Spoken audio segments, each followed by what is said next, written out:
നല്ല കുറച്ച് പഴുത്ത ചക്ക നമുക്ക് കിട്ടിയിട്ടുണ്ടായിരുന്നല്ലോ, കൂഴച്ചക്കയാണേ. അപ്പോൾ ഇത് അന്നേ എടുത്ത് അമ്മ പറിച്ച് ഫ്രിഡ്ജിൽ വെച്ചിരുന്നതായിരുന്നു, ചീത്തയായി പോവാതിരിക്കാൻ വേണ്ടിയിട്ട്. ഇന്നാണ് എടുക്കാൻ പറ്റിയത്. അപ്പോൾ ഇന്ന് നമുക്ക് അത് വെച്ച് എന്തെങ്കിലുമൊക്കെ ഉണ്ടാക്കാം. പിന്നെ ആദ്യം തന്നെ ഞാൻ കുറച്ച് മാറ്റി വെക്കുന്നുണ്ട് ഒരു പാത്രത്തിലോട്ട്. അത് വേറെ എന്തെങ്കിലും ആവശ്യത്തിന് വേണ്ടിയിട്ട് നമുക്ക് എടുക്കാം.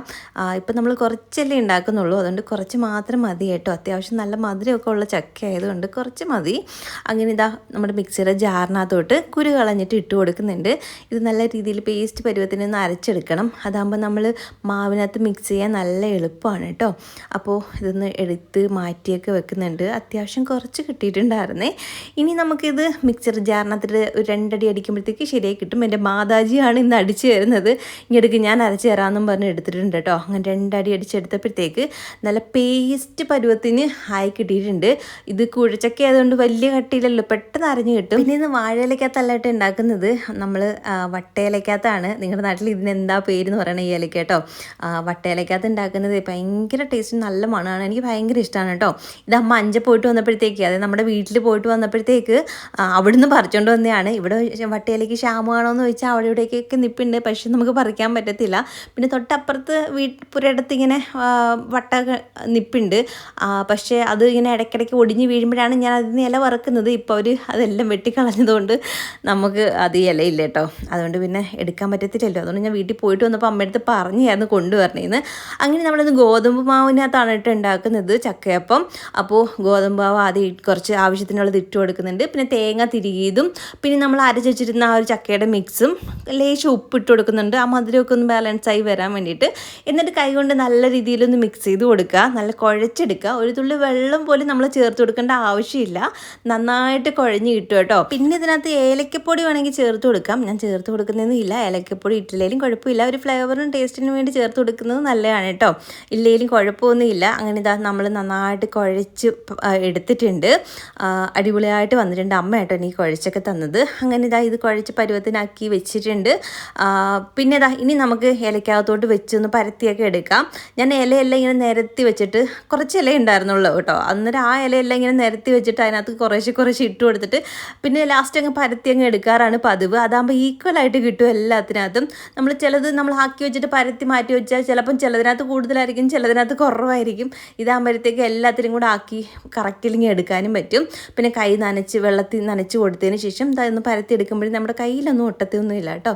പിന്നെ ഇത് പരത്തി കൊടുക്കേണ്ട ആവശ്യമൊന്നും ഇല്ല. ഇച്ചിരി കൂടുതലായിട്ട് മാവുള്ളതുകൊണ്ട് ഞാനൊന്ന് പരത്തി കൊടുക്കുന്നേ ഉള്ളൂ. ഇല്ലെങ്കിൽ ഇലയിലോട്ട് വെച്ചിട്ട് നമ്മളൊന്ന് ചുരുട്ടി അങ്ങ് എടുത്താലും മതി കേട്ടോ. പിന്നെ ഇതിൻ്റെ സെൻറ്റർ ഭാഗത്ത് ഞാൻ മധുരം ഒന്നും ആഡ് ചെയ്യുന്നൊന്നും ഇല്ല, അതുകൊണ്ടാണ് ഞാൻ പറഞ്ഞത് ചുരുട്ടി അങ്ങ് എടുത്താൽ മതിയെന്ന്. മധുരമൊക്കെ വെക്കുവാണെങ്കിലാണ് നമ്മൾ കൈകൊണ്ട് നന്നായിട്ട് പരത്തി കൊടുക്കേണ്ട ആവശ്യമുള്ളൂ. ഞാൻ ഇലയപ്പൊക്കെ ഉണ്ടാക്കിയാലും ഈ ശർക്കരയും തേങ്ങയും എല്ലാം കൂടെ ഇട്ട് മാവിനകത്ത് ഒരുമിച്ച് ഞെരടി അങ്ങ് ചേർക്കാറാണ് പതിവ്, സെൻറ്ററിൽ വെക്കാറില്ല. എനിക്കത് ഇഷ്ടേ അല്ല കേട്ടോ, അതുകൊണ്ടാണ്. അങ്ങനെ ഇതാ നമ്മൾ ഓരോന്നോരോന്നായിട്ട് പരത്തി എടുത്ത് ഒന്ന് മടക്കി എടുക്കുന്നുണ്ട്. 2 സൈഡും മടക്കി നടുക്കും കൂടെ മടക്കിയാൽ കഴിഞ്ഞാൽ കാര്യം കഴിഞ്ഞു. ഈ വട്ടയിലക്കകത്താണെങ്കിൽ ഇല പൊട്ടിപ്പോകും എന്നുള്ള പേടിയും വേണ്ട, നമ്മൾ വാട്ടിയെടുക്കേണ്ട ആവശ്യമൊന്നും ഇല്ല കേട്ടോ, പെട്ടെന്ന് ആയി കിട്ടും. പക്ഷെ ഇത് ആവിയൊക്കെ കയറി വെന്ത് കഴിയുമ്പോൾ ഉണ്ടാകുന്ന ഒരു മണം അത് പറഞ്ഞറിയിക്കാൻ പറ്റത്തില്ല കേട്ടോ. എനിക്ക് ഭയങ്കര ഇഷ്ടമാണ്. ഞാൻ അമ്മയടുത്ത് പറയായിരുന്നു, പണ്ട് നമ്മൾ അമ്പലത്തിലേക്ക് പോകുമ്പോഴത്തേക്ക് വട്ടയിലക്കകത്താണ് ഈ പൊങ്കാല ചോറ് തരുന്നത്. അതായത് അമ്പലത്തിൽ പൊങ്കാലയൊക്കെ ഇടുമല്ലോ ഓരോരുത്തർ വന്നിട്ട്, അപ്പോഴത്തേക്ക് ഇങ്ങനെ പൊങ്കാല ആ ഒരു ചൂടോടെ ഇലക്കകത്ത് ഒഴിച്ച് തരുവേ. അത് ആ ഒരു ചൂടോടെ ഒഴിക്കുമ്പോൾ ആ ഇലയുടെ ഒരു ടേസ്റ്റും ആ പൊങ്കാലച്ചോറും എല്ലാം കൂടെ ആകുമ്പോൾ ഒരു മണവും ടേസ്റ്റും ഒക്കെ ഒരു രക്ഷയില്ലാത്ത ടേസ്റ്റാണ്. എനിക്ക് ഭയങ്കര ഇഷ്ടമാണ് കേട്ടോ. ഇപ്പോൾ എല്ലായിടത്തും പ്ലാസ്റ്റിക് അല്ല, മറ്റേ പേപ്പർ കപ്പിനകത്തൊക്കെ അല്ലേ പായസമൊക്കെ കൊടുക്കാറുള്ളത്. പക്ഷെ ഇതിനകത്ത് കഴിച്ചു നോക്കണം, അടിപൊളിയാണ്. ഞാൻ അമ്മയടുത്ത് പറയായിരുന്നു എനിക്ക് കഴിക്കാൻ കൊതിയായിട്ട് വയ്യാന്ന്. അപ്പോൾ അമ്മ പറഞ്ഞു ഒരു ദിവസം നിനക്ക് ഞാൻ പൊങ്കാലച്ചോറ് വെച്ചിട്ട് വട്ടയില പറിച്ച് അതിനകത്ത് ഒഴിച്ച് തരാം തിന്നാൻ വേണ്ടിയിട്ട്, ഇതിൻ്റെ കൊതി മാറട്ടെ എന്നൊക്കെ പറഞ്ഞിരിക്കുകയാണ്. അയ്യോ, ഇനി എനിക്ക് ഷുഗർ ഉള്ളതുകൊണ്ട് ഇപ്പോഴൊന്നും കഴിക്കാൻ പറ്റത്തില്ല. എന്തായാലും ഇതൊക്കെ കഴിയട്ടെ എന്ന് ഞാൻ അമ്മയടുത്ത് പറഞ്ഞു. അങ്ങനെ ഇതാ ഇഡ്ഡലി പാത്രത്തിനകത്തോട്ട് നമ്മൾ ആവി കയറ്റാൻ വേണ്ടിയിട്ട് നമ്മുടെ ചക്കപ്പൊക്കെ ഒന്ന് അടുക്കി പറക്കിയൊക്കെ വെച്ചിട്ട് ഞാനൊന്ന് നടക്കാൻ പോയി. രാവിലെയും വൈകിട്ട് നടക്കാറുണ്ട്. രാവിലെ ചില ദിവസങ്ങളിൽ എഴുന്നേക്കാൻ പറ്റത്തില്ലെങ്കിൽ നടക്കത്തില്ല, വൈകിട്ട് എന്തായാലും നടക്കും കേട്ടോ. ഒട്ടും വയ്യെങ്കിൽ നടക്കാറില്ല എന്ന് മാത്രം. പിന്നെ ഇതാ ഈ വരുന്ന മുതലിനെ നിങ്ങൾ കണ്ടിട്ടുണ്ടോ? ഷാൽ ഇപ്പോഴൊന്നും ഇനി നാട്ടിലോട്ടേ ഇല്ല എന്ന് പറഞ്ഞ് പോയ ആളാണ് കേട്ടോ. അപ്പോൾ ഇന്നലെ അവൾ ട്രെയിൻ കയറിയിട്ടുണ്ടായിരുന്നു, പെട്ടെന്ന് നാട്ടിലേക്ക് വരേണ്ട ഒരു അവസ്ഥയിലായിട്ടുണ്ടായിരുന്നേ. അങ്ങനെ ഇതാ അവൾ വന്നിട്ടുണ്ട്. ഇനി ഞാൻ പോയി കെട്ടിപ്പിടിച്ചപ്പോൾ നീ ഇപ്പോഴെന്നെ കെട്ടിപ്പിടിക്കല്ലേ, ഞാൻ കുളിച്ചിട്ട് വരട്ടെ എന്നൊക്കെ പറഞ്ഞ് അങ്ങ് മാറിപ്പോയി. പിന്നെ വന്ന് ചേട്ടൻ്റെ അടുത്ത് പോയ കാര്യങ്ങളും വന്ന കാര്യങ്ങളും എല്ലാം കഥയും പറഞ്ഞുകൊണ്ടിരിക്കുകയായിരുന്നു. അത് കഴിഞ്ഞിട്ട് പിന്നെ അവൾ കുളിക്കാനൊക്കെ പോയിട്ടുണ്ടായിരുന്നു കേട്ടോ. കുഞ്ഞനാണെങ്കിൽ ഇന്ന് നേരത്തെ വന്നിട്ടുണ്ടായിരുന്നു, ഹാഫ് ഡേ ലീവ് എടുത്തിങ്ങി വന്നായിരുന്നു. ആൾക്ക് നല്ല കാലിന് വേദനയും തലവേദനയും മറ്റുമൊക്കെ ആയിരുന്നു. കാലിലിപ്പോൾ നീരായിട്ടുണ്ടായിരുന്നു ആ ഒടിഞ്ഞിടക്കുന്ന ഭാഗത്തെ. അതിന് എന്താണെന്ന് അറിയില്ല, ഇനി ഹോസ്പിറ്റലിൽ പോകേണ്ട സമയമായി, ഇനി പോയി കാണിക്കുമ്പോൾ അറിയാം. പിന്നെ ഇതാ വീഡിയോ കോൾ ചെയ്യുമായിരുന്നു, അനിയത്തി മധുരേന്ന് വിളിച്ചിട്ടുണ്ടായിരുന്നു. അങ്ങനെ ഞങ്ങൾ പിന്നെ ഇതിൽ നിന്ന് കാര്യങ്ങളൊക്കെ പറഞ്ഞുകൊണ്ടൊക്കെ നിൽക്കുകയായിരുന്നു. അത് കഴിഞ്ഞ് കുറച്ച് നേരം നടക്കുകയൊക്കെ ചെയ്തിട്ട് പിന്നെ ഞങ്ങൾ ഇങ്ങനെ കയറി പോന്നിട്ടുണ്ടായിരുന്നു. പിന്നെ ശാലിത ഓരോ കഥയും പറഞ്ഞുകൊണ്ട് നിൽക്കുകയാണ്. അവിടുത്തെ അവള് ഡെയിലി കടിഞ്ചായ കുടിച്ച് കറുത്തു പോയെന്നാണ് ഇപ്പൊ അവള് പറഞ്ഞോണ്ടിരിക്കുന്നത്. ഫുള്ള് കടിച്ചായ രാവിലെ എഴുന്നേൽക്കുന്ന സമയത്ത് ഉൾമാര് കടിച്ചിട്ടുണ്ട് വരും, ഉച്ചയിലൊക്കെ ഉൾമാരൊക്കെ വരുമല്ലോ 2 മണിക്കോ, അപ്പൊ കടിച്ചായ. വൈകുന്നേരം ഞങ്ങൾ ഞായറാഴ്ച ദിവസമാണ് വൈകുന്നേരം കടിച്ചായ, രാത്രി വന്ന് കഴിയുമ്പോ കടിച്ചായ. ഇതിന്റെ ഇടയ്ക്ക് രാത്രി 3 മണി 4 മണിയൊക്കെ ആകുമ്പോഴേക്കും ഞങ്ങൾക്ക് വിശക്കും, അങ്ങനെ കടിച്ചായ. അവിടെ നിന്ന സമയത്ത് കടിഞ്ചായ തൊട്ടുപോലും നോക്കാത്ത ആളാണ് ഇപ്പൊ അവിടെ ചെന്ന് കടിഞ്ചായ ഓടിക്കുന്നത്. കോഫി അല്ലാതെ അവള് ചായയോ മറ്റോ ഒന്നും കുടിക്കത്തില്ലായിരുന്നു കേട്ടോ. ഇപ്പൊ അവിടെ ചെന്ന് തന്നെയാണല്ലോ ഫുഡൊക്കെ വെക്കുന്നത്. ഇവര് ഒരു 6 കുട്ടികളുണ്ട്. അപ്പോൾ ഇവർ 6 പേര് ഒരു റൂമിലാണേ. അന്നേരം ഇവർ അങ്ങോട്ട് മാറി തിരിഞ്ഞൊക്കെയാണ് ഫുഡ് കുക്ക് ചെയ്യുന്നത്. ശാലുവിനാണെങ്കിൽ പിന്നെ ഒന്നും അറിയത്തില്ല വെക്കാൻ വേണ്ടിയിട്ട്, എന്തെങ്കിലുമൊക്കെ പറഞ്ഞു കൊടുത്താൽ ചെയ്യും കേട്ടോ. അല്ലാതെ അവൾക്ക് അങ്ങനെ കുക്കിങ് കാര്യങ്ങളൊന്നും അറിയത്തില്ല. ഇപ്പം എന്തൊക്കെയോ പഠിച്ചു, ഞാനിപ്പം ചെയ്യുന്നുണ്ട് എന്നൊക്കെയാണ് പറഞ്ഞത്. അങ്ങനെ ഇതാ നമ്മുടെ ചായയൊക്കെ ആയിട്ടുണ്ടായിരുന്നേ. അങ്ങനെ നമ്മുടെ ചക്കയപ്പമൊക്കെ ആയിട്ട് നമ്മൾ ഇതാ കഴിക്കാൻ വന്നിരിക്കുന്നു. അധികം അങ്ങനെ മധുരം ഇല്ല കേട്ടോ, എല്ലാം കൂടിയിട്ട് പുരട്ടി എടുത്തതുകൊണ്ട് അതുകൊണ്ട് ഞാൻ ഒരു 1.5 മുറി കഴിച്ചിട്ടുണ്ടായിരുന്നു.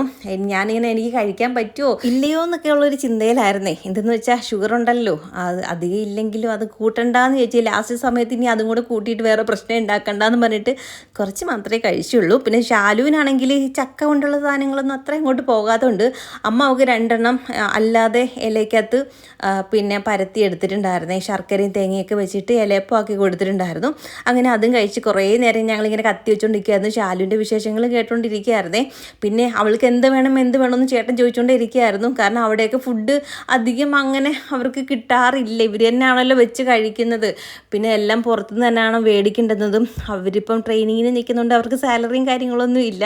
അതുകൊണ്ട് ഭയങ്കര ബുദ്ധിമുട്ടും കാര്യങ്ങളൊക്കെ ആണെന്ന് ഇങ്ങനെ കഥയും പറഞ്ഞുകൊണ്ടിരിക്കുകയായിരുന്നു. അതുകൊണ്ട് തന്നെ ചേട്ടൻ ചോദിച്ചുകൊണ്ടേ ഇരിക്കുകയായിരുന്നു, നിനക്ക് എന്തെങ്കിലും ആഗ്രഹം ഉണ്ടെങ്കിൽ പറ, ഞാൻ അത് വാങ്ങിച്ചു തരാമെന്നും പറഞ്ഞ്. അങ്ങനെ പിന്നെ അൽഫാം മന്തിയിൽ ഒതുങ്ങി.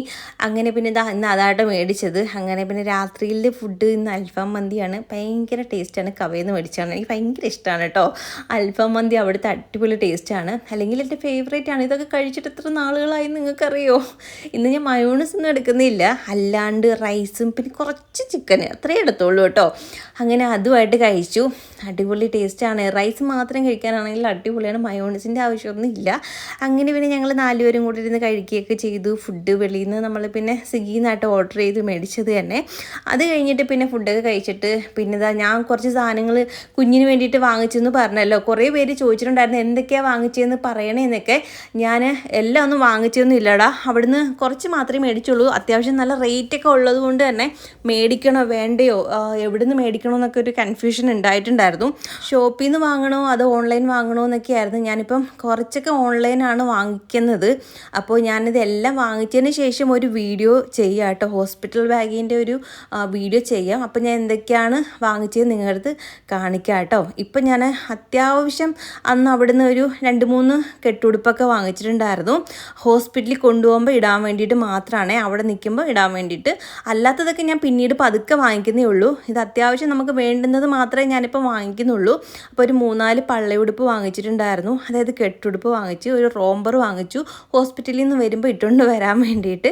പിന്നെ ഇനി ടവലും കാര്യങ്ങളും ഷീറ്റൊക്കെ ഇനി വാങ്ങിക്കാനുണ്ട്. അത് ഞാൻ കുറച്ചൊക്കെ ഓൺലൈനൊക്കെ നോക്കി വെച്ചിട്ടുണ്ട്. പിന്നെ 1-2 ഇൻസ്റ്റ പേജൊക്കെ നോക്കിയിട്ടുണ്ട്. ചിലതിനകത്തൊക്കെ നല്ല റേറ്റ് ഉണ്ട്, ക്വാളിറ്റി എങ്ങനെയാണെന്ന് എനിക്കറിയില്ല. അതുകൊണ്ട് എന്തായാലും ഞാൻ വാങ്ങിച്ച് കഴിഞ്ഞിട്ട് നിങ്ങളുടെ അടുത്ത് എവിടെ നിന്നാണ് വാങ്ങിച്ചതെന്നൊക്കെ പറയാം കേട്ടോ. അതും ലിസ്റ്റും കാണിക്കാം. ശാലു അങ്ങനെ ഓരോന്നെടുത്ത് നോക്കുമായിരുന്നു.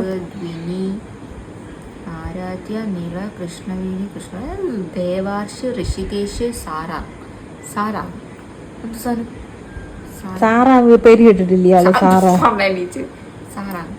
ഋഷികേശ് പിന്നെ നമ്മുടെ കുഞ്ഞിൻ്റെ പേര് ഇതുവരെ സെലക്ട് ആയിട്ടില്ല. നിങ്ങളുടെ ഞാൻ ചോദിച്ചപ്പോൾ ഒരുപാട് കമൻസ് വന്നിട്ടുണ്ടായിരുന്നു. നമ്മുടെ കുഞ്ഞിൻ്റെ പേര് ഒരുപാട് ഇങ്ങനെ പറഞ്ഞു തന്നു. ഒരുപാട് നന്ദിയുണ്ട് കേട്ടോ. അതിനകത്ത് നിന്ന് നമ്മൾ സെലക്ട് ചെയ്യുന്നുണ്ട്. അപ്പോൾ അതിൽ നിന്ന് പെൺകുഞ്ഞിന് വേണ്ടുന്ന ഒരു പേര് സെലക്ട് ആക്കി വെച്ചിട്ടുണ്ട്. നമ്മുടെ ഒരു ഫാമിലി മെമ്പർ പറഞ്ഞ പേര് തന്നെ ആട്ടോ നമ്മൾ നോക്കി വെച്ചേക്കുന്നേ. അപ്പോൾ അതാണോ ഇടുന്നത്. പിന്നെ ഇനി ആൺകുഞ്ഞിനുള്ള പേരാണ് ഭയങ്കര കഷ്ടം. പെൺപിള്ളേരുടെ പേരുകൾ ഒത്തിരി കിട്ടുന്നുണ്ട്, പക്ഷേ ആൺകുട്ടികളുടെ ആണെങ്കിൽ കിട്ടാൻ ഭയങ്കര പാടാ. എന്തായാലും നമ്മൾ നോക്കി കുറേയൊക്കെ വെച്ചിട്ടുണ്ട്. നിങ്ങൾ പറഞ്ഞ പേരുകൾ തന്നെ അതിൽ നിന്നാണ് ഞാൻ സെലക്ട് ചെയ്യുന്നതെങ്കിൽ ഉറപ്പായിട്ടും അത് പറഞ്ഞെന്ന ആളെയും കൂടെ മെൻഷൻ ചെയ്യുന്നതായിരിക്കും. അപ്പോൾ നമ്മുടെ വീഡിയോ ഇത്രയൊക്കെയുള്ളൂ. മറ്റൊരു പുതിയൊരു വീഡിയോ ആയിട്ട് ഓർമ്മയിരിക്കും. Tata, see you.